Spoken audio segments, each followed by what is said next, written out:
Ano talaga yung dahilan ng breakup? Kumbaga po, accumulation kasi ng iba-ibang reasons eh.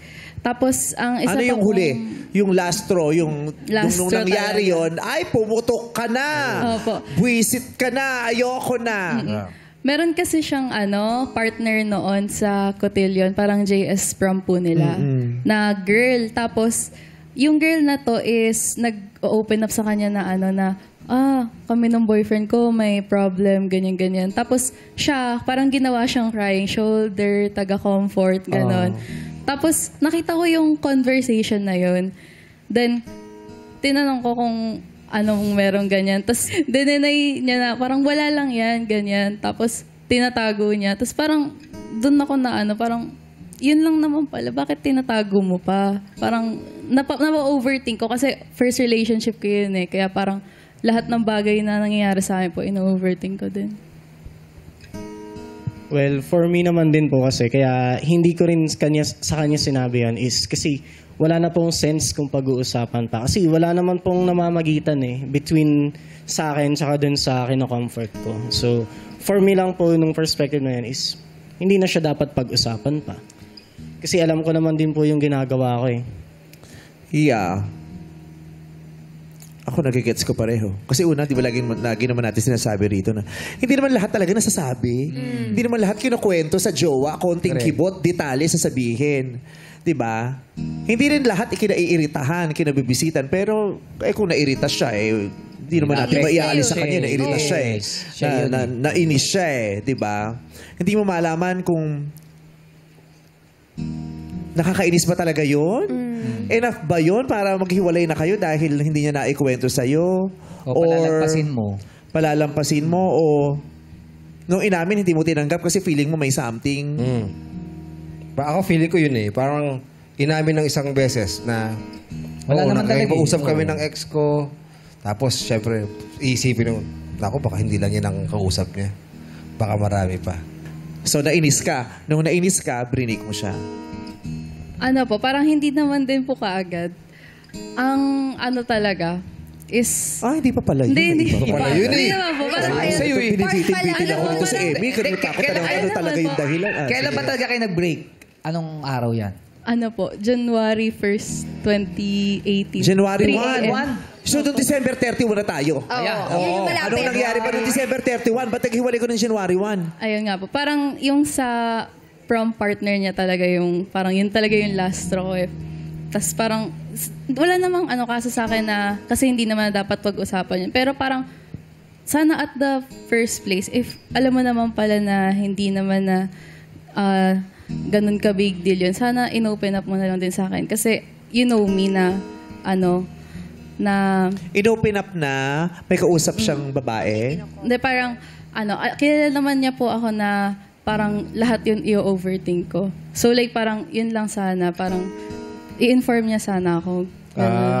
May nakausap siyang babae? Oo. Na yun nga po, may friend siya, may partner siya sa Cotillion na nagpapacomfort sa kanya. Like, the fact kasi na parang sinikreto niya yun is yun talaga yung hindi ko na Sinikreto niya kung anong pinag-usapan? Opo, parang parang i-deny niya una, sabay bigla niyang i-admit. Parang sinasabi niya na hindi naman na need pag-usapan. Hindi naman pala need pag-usapan, pero ba't di mo na lang sabihin din sa akin? Kasi alam mo naman na ako is overthinker din. And yeah, syempre bata rin po. So I admit na very immature din that time. Pero ano bang level nung Pero ano bang level nung pagko-confide? Kasi ako parang nung inisip ko, nilagay ko yung sarili ko sa posisyon niya, baka magselos din naman ako. Kung diba? kino-comfort Anong klase bang comfort? Yun yung ba yung kunyari, nag-ano kayo, practice kayong cotillion, naupo kayo. Tapos nakita mo yung girl, yung partner mo tahimik. Okay ka lang. Tapos yung sinabi, hindi kasi yung boyfriend ko nag-away. Parang siguro yun, mapapalampas ko yun, di ba? Kasi parang, pero yung, ano ka umuwi? Yung nalaman mo, tapos na yung cotillion, tapos hindi ka umuwi agad kasi lumabas kayong dalawa. Tapos kasi mayroon siyang problema, sa'yo niya sila. Baka dun, teka lang, dali naman. Yung boyfriend ko, bakit may kasamang babae na nagko-confide, di ba? Wala ka bang ibang friend? Dapat naman niya ikwento, i-share kay Emmy. Ano bang klaseng comforting? Yung comfort naman po na yun is like, ang lagi ko lang sinasabi nun sa girl, wag ka na mag-overthink kasi nakikita mo naman din sa school natin. Paano siya nangyayari ba? Saan siya nangyari? Sa chat lang ba o may times na lumabas kapartner mo sa kayo Cotillion? para mag-share siya? Madalas po sa school kasi schoolmate ko nga yung girl. Tapos, Nagkikita kayo ni girl. yes po. Kasi Nang dalawa lang kayo. Hindi po. For example, may practice tayo. Sa practice lang. Opo, sa practice lang. po. Pero wala practice. yung... Wala po. Wala pong conversation outside practice. Ganun po. Sa practice lang, since mag-partner kayo. Yes po. Doon Doon lang lang. kami talaga nakakapag-usap. Walang chat, wala sa chat.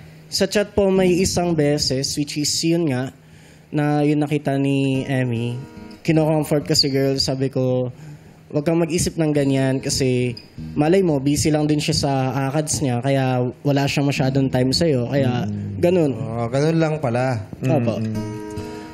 Well, hindi ko rin naman po kasi masisisi si Emmy kasi yun nga, nagkaroon ng first instances sa amin, which is yung sa first ex ko, kaya hindi ko na rin po siya sinisi na ay, parang ang babaw lang, yung ganon. Kumbaga, Inintindi ko na lang trust din issue. po. Lang. Opo. Valid naman yung selos. Pero ang tanong, papayag ka ba na yung selos mo ang makakasira ng relasyon nyo? Yun. Papayag ka ba na yung selos mo sa ganitong bagay ang magpapasuko sa'yo? At marami ganyan. Diba? Okay Marami. talaga namang normal naman na magsiselos tayo. Pero yung ngayon sa edad mong yan at sa mga natutunan mo na, palagi mo, ganun ba siya kabigat kung mangyayari siya sa iyo ngayon? Sa ngayon po kasi, siguro hindi na rin ganun kabigat. Pero yung dahil nga noon, unang-unang jowa.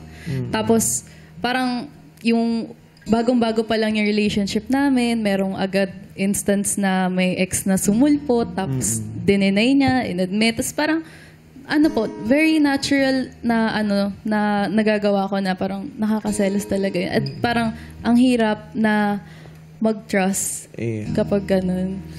Kaya nire-require talaga siya ng paghahanda eh. Pagpapasok ka sa relationship, dapat mas maganda kung handa yung matatag na yung kaisipan mo, yung puso mo, dibdib mo, prinsipyo mo, yung kaalaman mo, yung pagkakakilala mo sa iyong sarili. Security mo sa sarili mo. Lalo na pag serious relationship na nag-uusapan.